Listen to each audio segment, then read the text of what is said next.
Hello friends. Corruption, भ्रष्टाचार एक ऐसी दीमक है जो पूरे देश, दुनिया, समाज, संसार को खोखला किए दे रहा है। और ये लगभग लगभग अब तो पूरे विश्व में फैल चुका है। कोई भी ऐसा देश नहीं है जो इससे कह दे कि करप्शन से वो अछूता हुआ है। कोई भी ऐसा गवर्नमेंट का विभाग नहीं जो कहते अछूता है इससे, करप्शन से। गवर्नमेंट तो छोड़ दीजिए, आप प्राइवेट सेक्टर में भी, और प्राइवेट भी छोड़ दीजिए, भ्रष्टाचार तो हर जगह हो गया।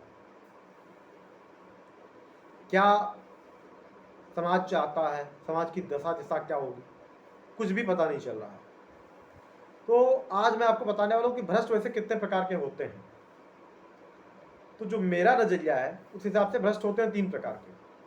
अब 3 प्रकार के भ्रष्ट कौन कौन से ये जानिए। पहला तो वो है, कोई भी लोक प्राधिकारी हो, कुर्सी पर बैठा हुआ है, उसका यह दायित्व है कि वह उसके सामने जो भी मैटर आता है, चाहे वो प्रशासनिक हो, चाहे वो न्यायिक हो, चाहे राजनीतिक जो भी हो, अर्ध प्रशासनिक हो, अर्ध न्यायिक हो, पूरी ईमानदारी के साथ उसको निपटारा करे, उसको सुने, उसको निपटारा करे। लेकिन बिना पैसे लिए उसको कुछ नहीं करना है। चाहे वो मामला सही है, चाहे वो गलत है, लेकिन उसको पैसे लेकर ही सब कुछ करना है। सही मामले के लिए भी पैसा लेना है, गलत के लिए भी पैसा लेना है। तो ऐसे पर्सन तो महाकरप्ट की श्रेणी में हुआ है। इनसे बड़ा भ्रष्ट तो कोई हो नहीं सकता, क्योंकि ये तो सब कुछ खा जाएंगे, सिस्टम ही खा जाएंगे। लोगों का विश्वास भी उठ जाएगा, कार्यपालिका हो या न्यायपालिका हो या किसी भी स्तर पर। लोगों का तंत्र से जो है वो विश्वास ही उठ जाएगा। रूल ऑफ लॉ, विधि का शासन से भी विश्वास उठ जाएगा, क्योंकि भाई सही के लिए भी पैसा लेना है, गलत के लिए भी पैसा लेना है। जबकि प्रिवेंशन ऑफ करप्शन एक्ट 2018 में संशोधन करके अब सजा का प्रावधान 3 से 7 वर्ष तक का कर दिया गया, जुर्माना भी बढ़ा दिया गया है। लेकिन उसके बावजूद भी सुधार नहीं हो रहा है। तो पहले पर्सन तो ये हो गया जनाब कि जो बिना पैसा लिए हुए ना सही काम करेंगे ना गलत काम करेंगे। तो फर्स्ट प्रायोरिटी जो 1 नंबर पे हो गए वो यही हो गए, इनकी प्रायोरिटी में ही पैसा है खाली। चाहे वो सही काम हो, चाहे वो गलत काम हो, चाहे अपनी गर्दन कटवा देनी हो तो पैसा चाहिए, चाहे दूसरे की काट लेनी हो तो पैसा चाहिए। तो एक तो ये भ्रष्ट हो गए।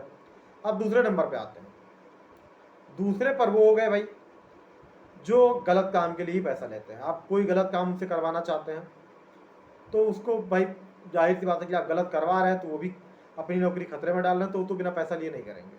लेकिन वहाँ पर दोषी कौन है? वहाँ पर दोषी वो पर्सन लेने वाला तो कम हो जाएगा, देने वाला ज़्यादा है। आप दे रहे हैं तब तो अगला पर्सन ले रहा है। प्रिवेंशन ऑफ करप्शन एक्ट के सेक्शन 789 में ये प्रावधान किया गया है ऐसे लोगों के लिए, देने वालों के ऊपर भी और लेने वालों के ऊपर भी कार्रवाई के लिए।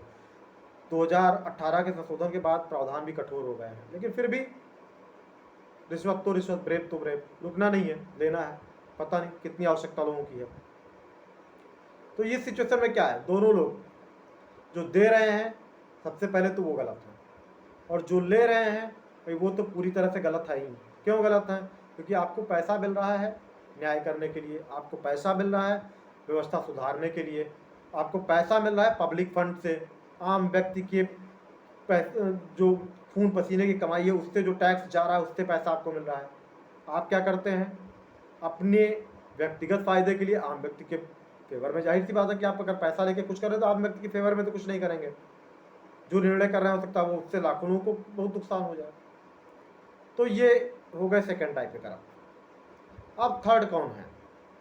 तो थर्ड करप्ट जो जिनको मैंने श्रेणी में रखा है वो सुन के भी आपको भी थोड़ा बड़ा अजीब सा लगेगा, लेकिन करप्ट वो भी हैं। अब ये अलग बात है कि आप उसको करप्ट ना कह के उनको निकम्मा कह लीजिए, कि वो काम नहीं करना चाहते हैं, आलसी कह लीजिए, लेकिन मैं उन्हें भी करप्ट ही कहूँगा। करप्ट क्यों कहूँगा ये भी बता रहा हूँ आपको।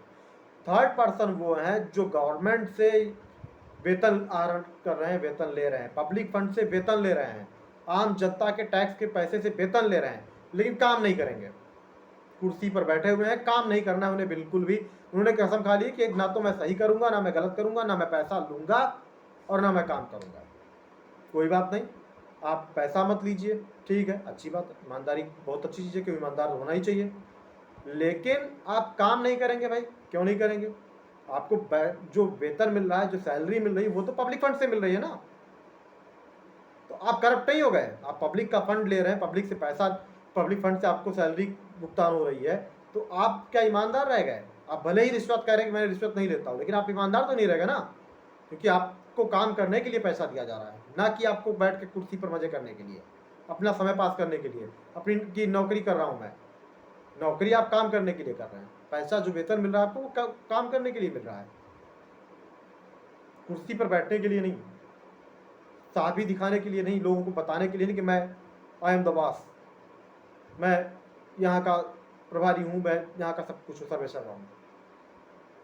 अगर आप पब्लिक फंड से वेतन ले रहे हैं तो आपकी नैतिक जिम्मेदारी है कि आपको काम करना है। तो फ्रेंड्स, मेरे नज़रिए में ये लोग भी करप्ट हैं कि आप वेतन लेंगे लेकिन काम नहीं करेंगे। और काम क्यों नहीं करेंगे? आप कह रहे हैं कि भाई एक तर्क है, भाई मैं पैसा नहीं लेता हूँ। अरे तो आप ठीक है, ब्रेव नहीं लेते हैं, रिश्वत नहीं लेते, बहुत अच्छी बात है, आप ऑनेस्ट है, ईमानदार, अच्छी बात है, लेकिन आप काम करने के लिए तो वेतन ले रहे हैं, आप वेतन लेके भी काम नहीं करेंगे, तो ये भी एक करप्ट की श्रेणी में ही है। तो फ्रेंड्स, मैंने इसलिए करप्ट पर्सन की 3 श्रेणियाँ या 3 टाइप्स के करप्ट पर्सन मैंने बनाए हैं, जो मतलब ये मेरे पर्सनल निजी विचार है कि एक पर्सन वो जो सही और गलत दोनों के लिए पैसा लेंगे, एक वो जो गलत के करने के लिए ही पैसा लेंगे, और तीसरे पर्सन वो जनाब जो ना सही के लिए पैसा लेंगे ना गलत के लिए पैसा लेंगे, लेकिन पैसा जो वेतन मिल रहा है उसके लेने के बाद भी कुछ नहीं करेंगे। तो ये 3 के तीनों ही खतरनाक हैं और हमें ये तीनों नहीं चाहिए। हमें वो पर्सन चाहिए जो ईमानदारी से अपना काम करे। इतनी भारी भरकम सैलरी, भारी भरकम वेतन, आम व्यक्ति के टैक्स के पैसे से उस पर महंगाई का बोझ डालकर, डीजल पेट्रोल इतना महंगा, गैस महंगी, खाने का तेल महंगा, सब्जियां महंगी, दालें महंगी, आम व्यक्ति पर बोझ हर चीज़ का, और उसके बाद कुर्सी पर बैठा हुआ व्यक्ति, वह पर्सन जो पब्लिक फंड से वेतन ले रहा हो और काम ना करे, या पब्लिक फंड से वेतन लेके बिना पैसे लिए हुए काम ना करे, तो जाहिर सी बात है आम जनमानस का कहीं ना कहीं विश्वास सिस्टम में कम होगा। विधिका शासन की जो परिकल्पना भारतीय संविधान की प्रस्तावना में है उसका अस्तित्व कम होगा। फ्रेंड्स, हम सबको मिलकर कहीं ना कहीं करप्शन जो एक बहुत बड़ा नासूर है इसको खत्म करने के लिए सोचना चाहिए। कहते तो लोग ये भी हैं कि ईमानदार वही है जिसे मौका नहीं मिला, लेकिन ऐसा कहना बिल्कुल सही नहीं है। अगर ऐसा ही होता तो शायद सब कुछ खत्म हो चुका होता। जिसे मौका मिला वो भी ईमानदार है और जिसे नहीं मौका मिला वो भी ईमानदार है। तो फ्रेंड्स, करप्शन कहीं ना कहीं, अगर आप किसी भी कुर्सी पर पोस्ट पर बैठते हैं तो सबसे बड़ी चीज़ है कि अगर आप वेतन लेते हैं तो ईमानदारी से काम कीजिए। पब्लिक की बहुत अपेक्षाएं होती हैं कुर्सी पर बैठे हुए व्यक्ति से, खासतौर पर ऐसा पर्सन जिसके पास आय के सीमित साधन है, सीमित ज्ञान है, उसके लिए सामने बैठा हुआ एक चपरासी भी बहुत बड़ा साहब होता है, वो बहुत बड़ा उसे मानता है क्योंकि उसके सामने कुर्सी पर बैठा हुआ है और वह पर्सन खड़ा हुआ है। तो आम व्यक्ति की अपेक्षाओं पर हम सबको खरा उतरना चाहिए। ये हमारी नैतिक जिम्मेदारी भी है, समाज के प्रति भी जिम्मेदारी है। फ्रेंड्स, वीडियो पसंद आया हो तो वीडियो को लाइक करें, चैनल को सब्सक्राइब करें ताकि आगे भी आपको ऐसे वीडियोस देखने को मिलते रहें। Thank you.